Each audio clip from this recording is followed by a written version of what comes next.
Get your concealed carry permit online in 1 hour with armamerica.org. If you're watching this on YouTube, hey, I'm Luke from Arm America. Go ahead and click the link below the video to go to our website. It'll just be much easier to follow along with everything that way. How can you get your concealed carry permit in Mississippi? Luckily for you, you live in a state that embraces constitutional carry. That means that you don't actually need a concealed carry permit to be allowed to carry a concealed handgun in your state. Unfortunately though, it doesn't let you carry a concealed handgun out of state. If you'd like to expand the number of states that you're allowed to carry in, your best option is probably to get a Virginia non-resident permit. And the reason for that is because a Virginia concealed carry permit is actually one of the strongest concealed carry permits. It has reciprocity with 35 other states, meaning that it can be accepted as a valid concealed carry permit in 35 other states. For the purposes of this video, I'm going to assume that you are over 21, you don't live in Virginia, you're not a criminal, and you want to get a Virginia non-resident concealed carry permit. Our goal at Arm America is to simplify the process. We've gotten it down to 3 easy steps, and it only takes about an hour. The first and most time-consuming step is to get a certificate for completing a firearms safety course. This can be done completely online. The second step is to fill out Form SP248,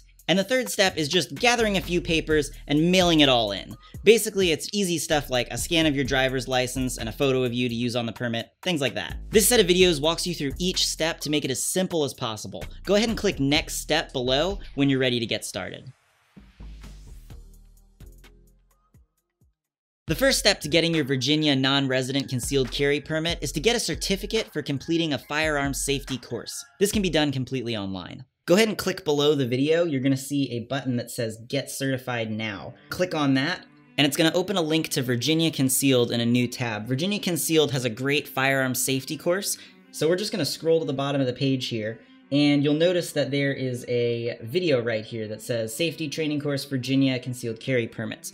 So this is a 40-minute video, and you're going to go ahead and hit play on that, watch the whole video, and then at the end of that, you can click here and say, I agree to the terms of use. Click here to begin your test, and this opens an 11-question open note test here. Once you fill out this test, you can click to submit your results, and then you'll have to pay. It's great because they let you take the course for free and redo the test as many times as you want until you pass. Once you pass the test, you pay. It's like $60, and they email you your certificate for passing the firearms safety course. The course is like 40 minutes long, and it has a ton of great information in it, and Virginia Concealed really does want you to watch the entire video. They don't want you to just click and then skip to the test. But if during the test you're having a little bit of trouble remembering or anything like that, since it is an open note test, we have an FAQ here on the bottom of step 1 that you can look to, and that's just got a lot of helpful hints and reminders for things just in case you missed it and it's, taken you a while to find it, scrubbing back through the video. So feel free to refer to that if it's helpful. Once you've finished the 11-question test and you've been emailed your certificate, you're ready to move on to step 2. So go ahead and scroll back up on our website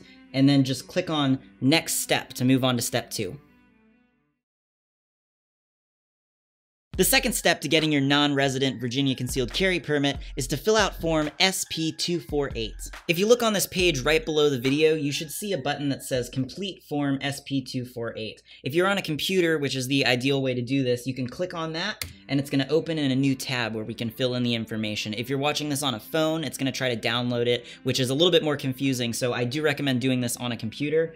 But yeah, so let's look at this. So SP248 is the form that you need to fill out, and this is the legal form that we're turning in. So let me just go through how this works and try to help explain it. Of course, you need to fill it out accurately with your own information, but I'm just going to sort of zoom in here and work on this so that you can have a bit of an idea of how it works. For the purposes of this video, we're going to, of course, assume that you are not a Virginia resident, so I'm going to go ahead and check non-resident here. You can leave file number blank, and then let's come down to step number 1 here. We got full legal name, so you're going to put in your first name. I'm just going to type in first your middle name, and then your last name. Here you're going to put in your birthday in step 2. Let's just type in some random digits here. You're, of course, going to use your real information. And then you're going to put in your street address here. City, county, state, and then zip code. And then also notice here that it wants you to attach a separate list of all the addresses that you have lived at in the past 5 years. We're going to come back to that later.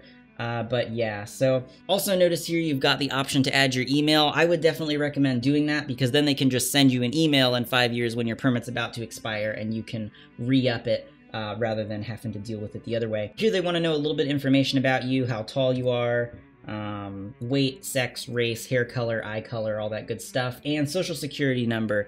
Now, they're not actually allowed to require you to put your social security number, and some people may not want to do it, but I would suggest that you put your social security number because it helps keep it from, it just makes it easier because they're trying to verify your information and make sure who you are, and they can do that without your social security number. But if you just give them your social security number, it makes their jobs easier, so you're more likely to get your permit faster. So put in your social security number there, and place of birth, you're going to enter that. Country of citizenship, of course, is going to be the United States. Phone numbers, and then here we're on to this whole section. This whole section here is basically just, are you a bad guy? So I'm assuming that you're not a bad guy, in which case you're just going to check no on all these boxes, but let's go through what they are real quick just in case. Have you ever been convicted of a felony? Blah, blah, blah. No. Have you ever been convicted of a misdemeanor? Blah, blah, blah. No. Have you been committed to the custody of the Commissioner of Behavioral Health? Blah, blah, blah. No. Have you been acquitted by reason of insanity? Blah, blah. No. Have you been involuntarily admitted to a facility or ordered to mandatory outpatient treatment if you were subject to a temporary detention? Blah, blah. No. Have you received mental health treatment or substance abuse treatment in a residential setting? Yada, yada, yada. No. Are you the subject of or named as a respondent in a restraining order or protective order? No. Are you addicted to or an unlawful user or distributor of marijuana? No. Are you an alien not lawfully admitted for permanent residency in the United States? No. Have you been discharged from the armed forces under dishonorable conditions? No. Are you a fugitive from justice? No. Do you have any criminal charges pending? No. Have you within a 3-year period immediately preceding the date of blah, we're just going to say no to this one. Do you currently have a valid resident concealed handgun permit? I'm going to assume that, of course, you do not because this is your first time applying for one, so we're going to say no. And then down here you can see it says signature of applicant. You're going to go ahead and print this form out and sign it physically with a pen, not just type it in here. And the date you can enter yourself on the computer or you can write it in. Either way. Now all this other stuff, forms, this just relates to mostly the criminal stuff, and since we said no to everything, it doesn't really apply, so still include it with your papers, but just completely blank is fine. Form 1, Form 2, we're going to ignore all this stuff. And then these notices down here are just like additional information with the stuff that we filled out above, so you can read it if you'd like, but if you've already filled it out, you're probably good. And then this criminal background investigation thing, that's not for you. Someone else is going to fill that out. But you do want to include all of these papers. So even if they're just blank, you just, all 4 pages, print them out, and it's really only the first one that you have to write anything on. So great. We've filled out the form here, SP248. And there is one more thing, though. Now remember up here at step 3, it says to attach a separate list of all the addresses that you've lived at. We're going to go ahead and click back, and you'll notice there's a little button, and addresses. Now, you can just type this out yourself manually in Word if you'd like, but just to make it convenient for you, we've got a little button here. If you click on that, it's going to download a Word document called addresses, and you can just click on that, and it's going to go ahead and open in Word, and this is just a template to make it easier for you. So you click Enable Editing, and you're just going to update this with your addresses. There's a little note saying that, so we're going to get rid of that little note line. And if you've only lived at one address in the past 5 years, that makes it easy. Just type your one address and then delete all the other ones. But if you've lived at multiple addresses, one address per year, then you're going to just enter all of them. And then, you know, say it was only 3 addresses, you'd fill these guys out and then just get rid of these last 2 because they don't apply. And then you're going to print this document out as well and then include it with the rest of your paperwork. So once you've done all that, you are finished with step number 2. You filled out the form. You should already have your certificate from step number 1, and then you've got your addresses sheet. So print all that stuff out, and you are ready to move on to step number 3. Go ahead and go look under this video. There should be a button called Next Step. So just go ahead and click on that, and I'll see you over at step 3. The third step to getting your non-resident Virginia concealed carry permit is to just gather a few papers and then mail it all in. So by now you should have a certificate for completing a firearm safety course, which you got in step 1, and a completed form SP248 that you filled out in step 2, along with the addresses sheet that you're going to include with it. Go ahead and print all those documents out if you haven't already, and sign form SP248. Once you have all that paperwork, the certificate, form SP248, and the list of addresses that you've lived at in the past 5 years, there are just a few more things to gather before mailing it all in. You need to print out a photocopy of a government-issued photo ID, something like a driver's license or a passport. So go ahead and print that out, take that paper, and then put it with all your other papers. You also need to include a 2" by 2" photo of yourself taken within the past 6 months for them to use on the permit. While you could technically take this picture at home, there are a whole lot of requirements that you need to meet, so I'd highly recommend just going to Walmart or Walgreens, pay them like $6 and have them take it for you. Once you have your 2" by 2" passport photo, take it and stick it with your stack of papers to mail in. The next thing you need to do is get fingerprinted. It sounds a little bit intimidating, but it's actually super easy. Just Google fingerprinting services near me and you'll see a whole bunch of results. Go ahead and pick one and go in and get your fingerprints taken. It should cost less than $50. The important thing to get from this is your fingerprints on applicant fingerprint card FD258. Virginia does not accept electronic submission of fingerprints. They'll only accept your fingerprints if you include applicant fingerprint card FD258 with your prints on them when you mail everything in. So make sure to leave with a copy of applicant fingerprint card FD258 with your prints on it.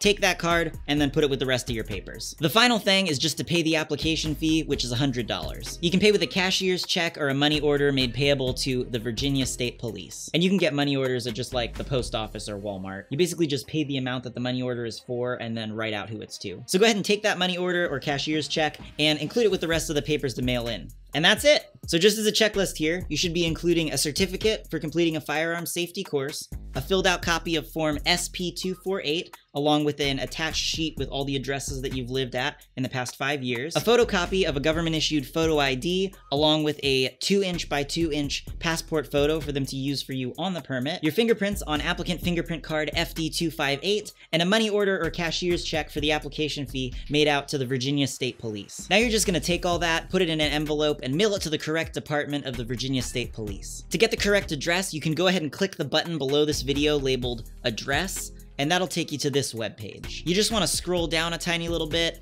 and this is the address right here. That's it. Slap some stamps on it, throw it in the mailbox, and your concealed carry permit should arrive within a month or two. If our website's been helpful in really simplifying the process for you, consider making a donation. We're totally community funded, and we're trying to reach as many people as possible. Also, if you have any friends that are interested in getting their concealed carry permit, or you know someone who's just turned 21, make sure to link them to our site, armamerica.org. Alright guys, well that's it for the video. Thanks for helping make America a safer place.